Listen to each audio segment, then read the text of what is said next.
So, in the full program, which is about 6 hours, we look at what do we mean by resilience? How does it relate to adverse situation? Resilience, by definition, is nothing else but capacity to bounce back. It is also basically we look at the current level of resilience, the full program with a full report, which I'll give you a glimpse of. How do I improve my level of resilience by focusing on both strengths and gaps?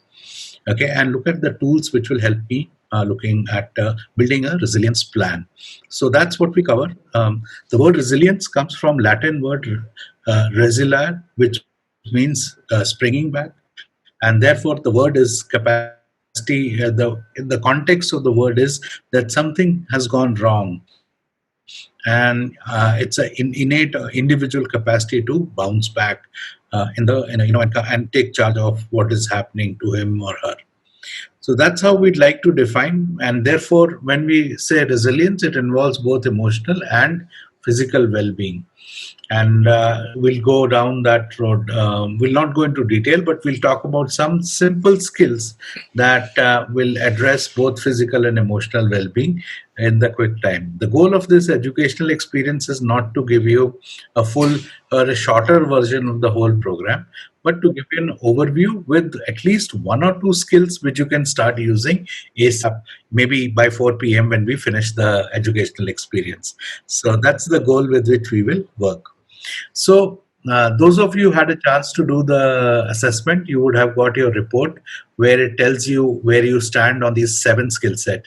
The focus of the program is on this particular skill set, which is purposeful, self-reliance. Each one has a definition, which I'll just quickly walk you through without going into too many details, but we'll spend some time on building that particular skill set. As we do that, feel free to type in your questions in the chat box. I will take a pause. I'll request Aarti to basically then reflect those questions back to me, and then they'll keep doing things two way in that particular process. Yeah. So these are the 7 skills which help person become more resilient, purposeful, self-reliant, versatile, tough-minded, connected, hopeful, and self-disciplined. And those of you who have your assessment, you can see where you stand against each one of them. Now, we run a detailed and a deeper profile. The assessment that you got was maybe 1 page or 2 page report, but we run a much more deeper assessment when you enroll for the complete program. So whether you want to be part of a public program or do you want to roll it out inside the organization, we go much deeper, and this is the content of that or the structure of the profile which is created when we run the program. So when we look at each of those skills, purposeful means you know what you want to do, meaning in your life, or you are capable of finding meaning and direction in life. Okay, things that matter to you are very clear in that sense. Then we talk about self-reliance. It is basically our ability to be manage, and the 2 skills in the executive self-talk is critical in order to manage our mental makeup and emotional makeup. And how do I manage my stories in order to be more resilient as we go forward? Then versatile, it is adaptability and flexibility. My capacity to be able to change and adapt quickly is basically, makes me versatile. It also is about dealing with ambiguity, which is one of the core skills nowadays to be resilient. Tough-minded, which means I have a capacity to persist. I have a capacity to stay on focus, is being tough-minded, as we say. Then the skill is connected. One of the beautiful things we know about resilient people, the research shows that people are not resilient by just by themselves. Even when Tom Hanks is marooned on an island, he creates a connection, an artificial though connection to stay alive in the movie when he's marooned on the island. So connected people are more resilient. People who do not have social connections or do not have support networks, to be more precise and accurate, they tend to be less resilient. And this also shows up in terms of the number of lives that are lost to acts like suicides in various societies and culture. There is a direct connection. The presence of support network actually influences the resilience of people and there. And of course, people who are hopeful, who are positive about the future, and can put challenges into a perspective of both time and impact, which I'm going to also touch upon, also is a critical set. And of course, self-discipline. They're calm, they are planned, organized, and they've invest in keeping physically and mentally well, not only for themselves but also for the people who are there immediately connected. So these are the 7 skills of resilience that we focus on in the complete program. Today, we will focus on the first two, and the rest obviously are as part of that. So when you get the full profile, this is the complete profile which we talk about. You will get the recommendations. What are the things which you are doing well, and what are the things which you can do better. And there is a strategy which is recommended, how to do that as you go through a detailed profile. And it's a part of it. Before we basically go into resilience, I want you to see this video from Jia Jiang. Okay, he is a entrepreneur who basically took the YouTube as well as TEDx. Okay, TEDx video. It's a very interesting video. I'll not play the full video, but I want you to try resilience, and then I will invite reactions from you towards the response in these skills. Okay, we're going to stop here. So tell me your comments. So what are the things which are working here to help Jia Jiang to become more resilient? Okay, keep in mind that he has fear of rejection, which is where he started. So what? So Jiang was engaged even though he was rejected. He kept on asking why. He discovered that he absolutely right, Rajneesh. Rajneesh. Yeah, Rajneesh. So why is the difference between it's about being curious and why am I? It's not challenging why. It's a curiosity why that which is there. To keep going, Sandeep, what he has to do is basically not run away, which was his first instinct and tendency, which is there. I like what Ashish is saying, shamelessness. That's the other side of what Niladri says is persistence. Okay, and he kept looking for the reasons and approach. Okay, if you can watch this video on YouTube and TED and this thing, but I must tell you the story. I had a chance to meet him 2 years ago in US in one of his talks. And I love this guy. I said, so he told me a story which is not there in the video, but maybe in some other video, that Sandeep, one of the interesting things which happened, the biggest rejection experiment was to walk into a 5-star hotel and ask for a free night without paying for it. And he walked in and he asked for the free night. And obviously the person on the reception said, sorry, we don't do free nights like that unless you are a customer or you're staying with us and blah blah blah. So he had learned his lessons to not run away. He decided to ask why and engage in the conversation. And second thing he learned through his experiments, that if you ask for something less than what you have asked earlier, okay, people will normally say yes. So he says, okay, if you can't give me free nights, can you just allow me to, have spend a few hours in the room? And the receptionist scratched her head and said, yeah, we can do that. We have some rooms. And he gets entry into a $500 room, a night a room for 4 hours, okay, there. So the point is, it's interesting to know what kind of self-talk he has been having with himself in order to prepare himself better in the process.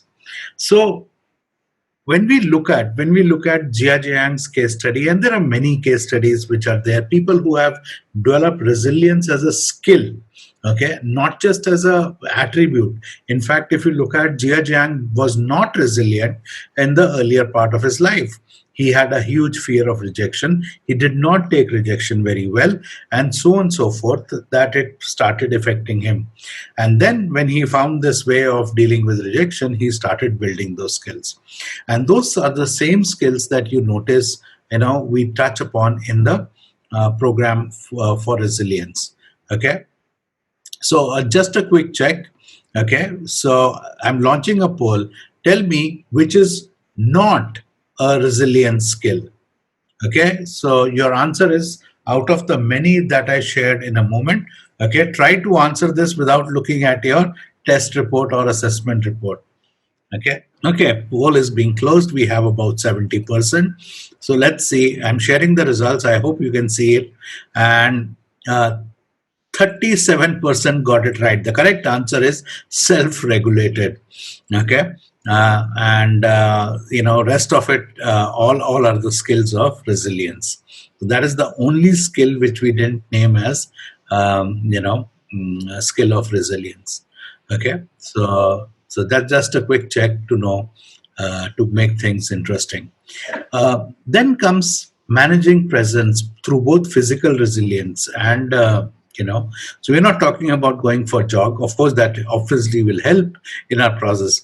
So Jia Jiang's case, if you look at the case study itself, also is about managing pressure through physical resilience. So there are a couple of elements that we need to look at when we manage resilience. People who are very resilient, they find purpose and they find direction. That is one of the first things which they look at. So I want you to do a small activity. I'm not going to ask you to answer this question. To make this today's session deeply meaningful and relevant to you, imagine if you were to go to your doctor and doctor says, buddy, tough luck. Okay, you have 6 months to live. I just want you to take a note of the top 2 or 3 things you would like to do. Okay, just 2 or 3 things if you only had 6 months to live. I'm going to do a small pause here. Okay, and I'm not going to ask you to share it on the chat. It is just a reflection exercise, okay, about what gives meaning to what I really want. So do it in good time. Take about 30 seconds to do this quick exercise about yourself. And then we'll talk about it without asking what they are. So what tends to happen is when we do this exercise, it changes the frame of reference of what gives meaning to our life. And normally, it'll not be surprise for us to do. Things we like to do is something for somebody whom we love, something which has been a long cherished, something I've been postponing it for long. Okay, it could be could be right from writing a book to spending time with somebody, and you will normally see that sometimes we need to reset our directions or priorities or revisit them at least in order to gain perspective and direction there. And that's what this question allows us to do,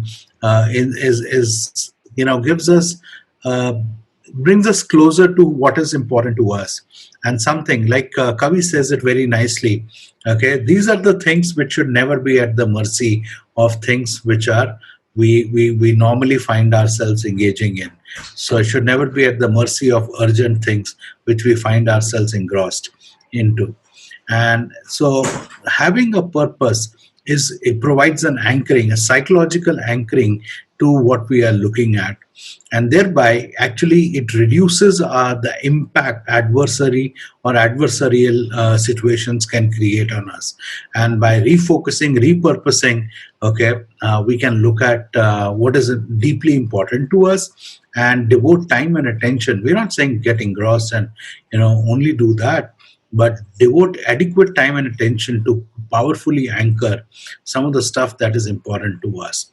So this is an exercise which can help us do that. Of course, we don't have time in 1 hour to go deep into this, but we do process that at the next level as we go through the process. So question is, what do resilient people do when they are in stress? And this is something which will help us all when we talk about or think about this topic.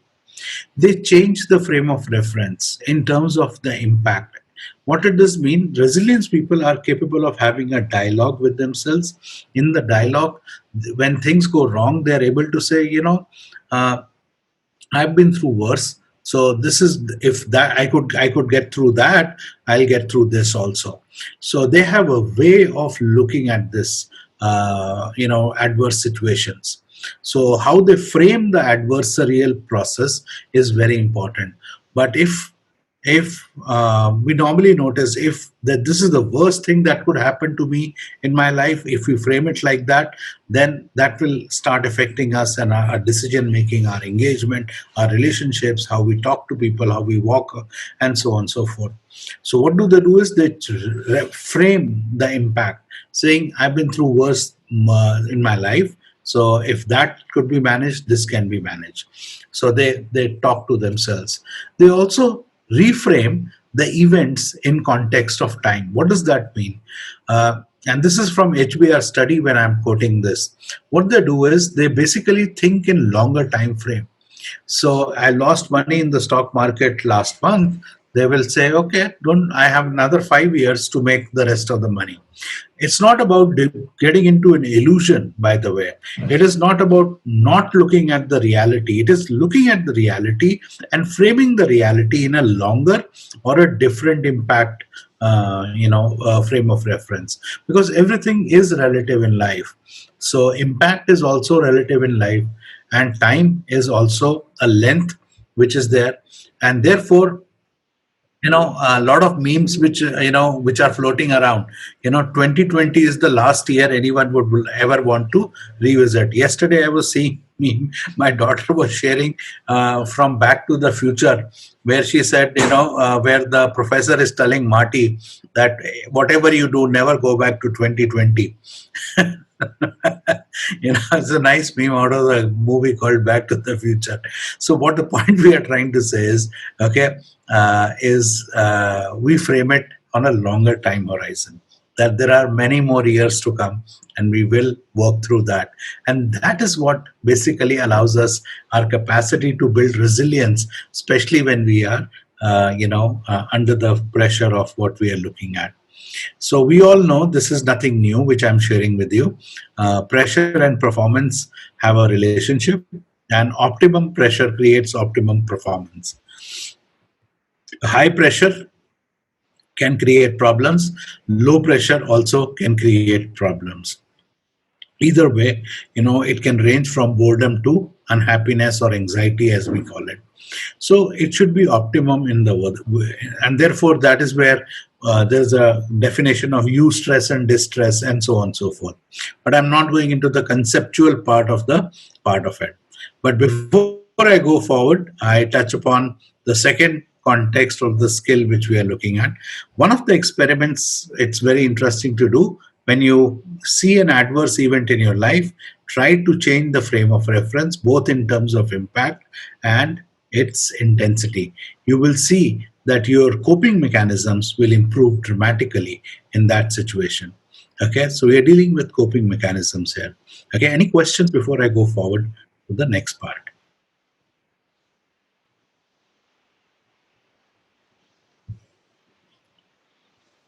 Any thoughts if you want to share, please do that. So to summarize what I'm trying to say in terms of pressure, appropriate level of pressure is different for each person. We gain more experience and we can handle pressure better. And basically, appropriate level of pressure, a level of pressure changes when performing different tasks, because different tasks, because of knowledge, experience, exposure, things are different for us. So these are the three simple truths which I'm looking at. So I'm moving into what we typically call as, mental resilience or domain of mental resilience as we go forward. So let's, in this case, in this module, we look at power of thinking. We look at, reframing conversation, okay, and so on and so forth as we go forward. Sandeep, Yeah, go ahead, Rajni.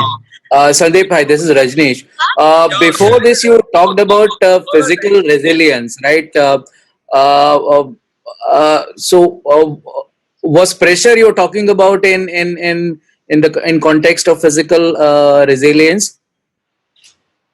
Yeah, physical resilience is basically, when we go deep into that, is our capacity to manage our actions and behaviors.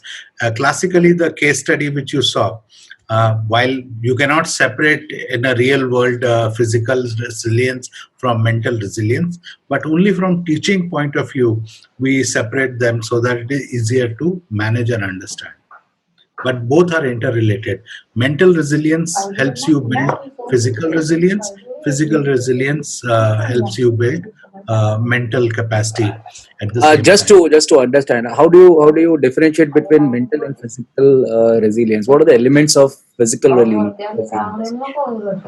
So, physical resilience is my capacity to, you know, manage stress, where I'm not giving into habits like overeating or overexerting, or taking to excessive intake of any substance, food, alcohol, and so on and so forth, which are typically our escape mechanisms, which we normally use for purpose of dealing with the adverse event.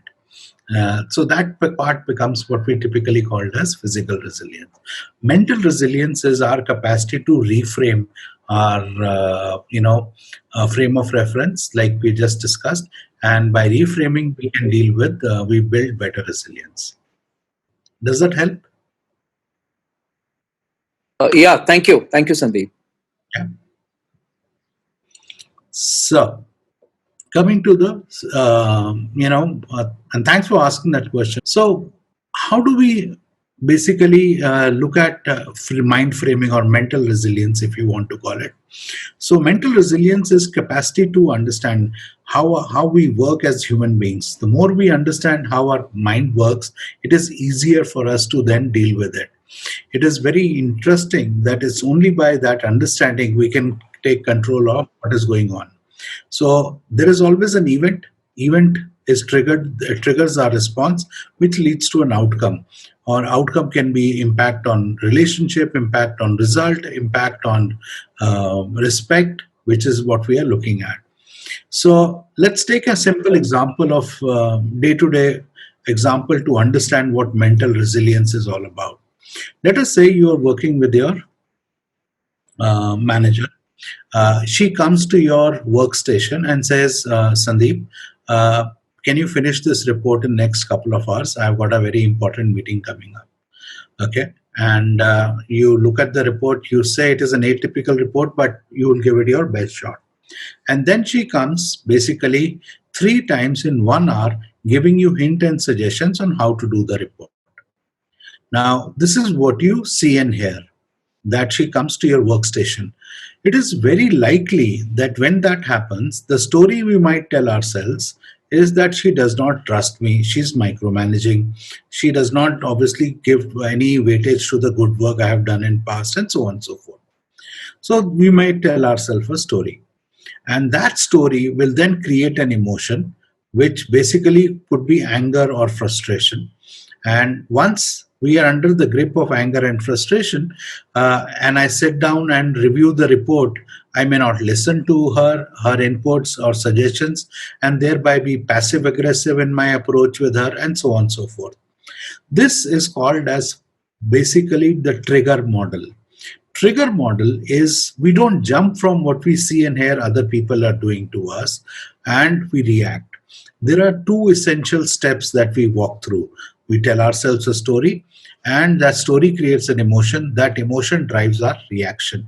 And therefore, the problem here is I do not have any control of what I see and hear. Why? Because it is outside. It is happening. So COVID is what I see and hear. The statistics which I see on the television, I cannot do anything about it. And I tell myself whether it's a good statistic or a bad statistic, that interpretation of good or bad statistic creates an emotion which will basically make me fearful or make me feel belligerent, or either way, that will be the reaction. Reaction is, if I feel belligerent, I will say, to hell with the mask and to hell with social distancing. Life is one time, especially if you're a Punjabi like me. Okay, I will live my life king size, and and therefore the reaction can be like that. But if you are fearful, then you may say, okay, listen, I need to be careful. I need to not only take care of me, but I need to take care of my people. So reaction. So in other words, this trigger model governs the entire process of how human beings respond to the world. Now, if we have to create resilience, the only leverage we have is the stories we tell ourselves. Okay, because emotions are hardwired to the stories, or stories are nothing else but interpretations of what is happening in the world or what is happening to me. Okay, reaction is our action in response to what we see happening to us. And that's where we need to understand the only leverage human beings have at a mental level is by managing our stories. Okay, I'll do a small experiment which will give you an idea how powerful these stories are. Now you understand this model, you understand these four steps, but so hardwired we are that it is not easy to manage this one. And that's where people who are mentally resilient, they stop believing the stories with their mind is telling them. Okay, classical story, when you look at, if a nasty email comes into your mailbox, okay, and the first thing, the story would be the other person is trying to attack me or be aggressive with me or something like that. And once I tell that story to myself, the emotion will be anger and frustration, and my reaction will be to send an email back. And maybe in sending the email back, I will be adding more people in this CC column, and thereby creating more problems than solving. And that's where we are running into a problem. So here is an example. Solve this and see how your mind is working. I want you to observe what your brain is telling you when you listen to what I'm going to say now. Okay, watch your brain. Let's say you went out, you went to the office. While coming back, you notice there is hardly anything in your wallet in terms of cash. You go to the nearest ATM, and you put your ATM card in the machine, and you take out 3,000 rupees, six notes of 500, and you do a double count and keep the money in the wallet. And there is another one single note of 100 rupees, which is there. So you have exactly 3,100 rupees in your wallet. You go home, you ring the bell. Okay, so your teenager son opens the, hypothetical, even if the person is a teenager son, opens the door. Now, being a teenager, perpetually hungry for money. Okay, either for getting their phone charged or for spending on their friends. Okay, buying the useless gadgets and so on and so forth. That's what a teenager is. He opens the door and says, you ask, where is mom, where is dad, depending on who you are. The response you get is that your spouse has gone out for some work and will be back home shortly. You basically go to your room, keep the wallet on the dresser in your room, and you go for a shower. You come out of the shower, and then you basically ask the question. When you come out of the shower, you notice that the wallet has moved from the dresser. Out of curiosity, you go and check the wallet, and there is 2,600 rupees. There are 5 notes of 500 and 1 note of 100 intact. There is 500 rupees missing. Now, can you see what your brain is telling you? If I was to ask the question, who do you think has taken the money? Kid. Yeah. So watch your brain. And this is what we are telling. Resilient people will say, maybe there is a good explanation for basically the missing 500 rupees note. Okay. This is called mental resilience, which means you do not accelerate your car when it is raining. Okay. People who are less resilient mentally, they will say, let me go into my son's room, pull him by the ear and say, give me my 500 rupees back. Can you see the difference between reaction and our capacity to slow us down? People who are mentally resilient, okay, will slow themselves down when things are going bad. They will not actually take. So one of the key skills of mental resilience is do not take permanent decision under temporary emotions. And in the classroom, then we work on this part to build it up as to basically how we can have a conversation with ourselves, which skills I need to master in order to slow myself down. And then we focus on 12 core thoughts, which are nothing else but 12 core skills which will prevent us from making bad decisions or even making worse decisions out of bad situations, okay, which help us basically avoid that kind of a situation. So, having a conversation with yourself is the part where I learned to become mentally resilient. So, one trick which I share with you today as part of our educational experiences, okay, never take permanent decisions. What are permanent decisions? Decisions where it involves, let's say buying a house, or decision where it involves, let's say, any high stake decision, okay, even getting married or separated, anything, which school the kid has to go. These are all permanent decisions which are important. So don't take them on emotional side. Okay, have a conversation with yourself. Ask yourself a question: what is it that you're really looking for? And so on and so forth. So reframe the basically thoughts around what you are looking at, and that really helps you in order to do that. So, in the rest of the program, what we do is Yeah, yeah, we yeah. basically give you the complete tool set or the skill set, which helps us to Yeah, yeah, create a resilience plan. So, in the rest of the session, what we do is it's a short, sweet session where we are going into a reflective journey. We get in touch with ourselves. We get to explore ourselves, our inner side, and and we start reflecting on capacities and create a plan to build ourselves, resilience. This is a 4 module this session. We have just given you an overview and a glimpse of the entire process which is there as we go forward. So these are the tools on how do we basically get into the resilience part of it. So as we go forward in this process, and we'll be happy, like Aarti has already made a commitment. We have probably already shared with some of you, a lot of you, a free self-assessment on the 7 skills of resilience. And if you basically did not get a chance, you will still be given a chance to do that without any cost or implication or obligation.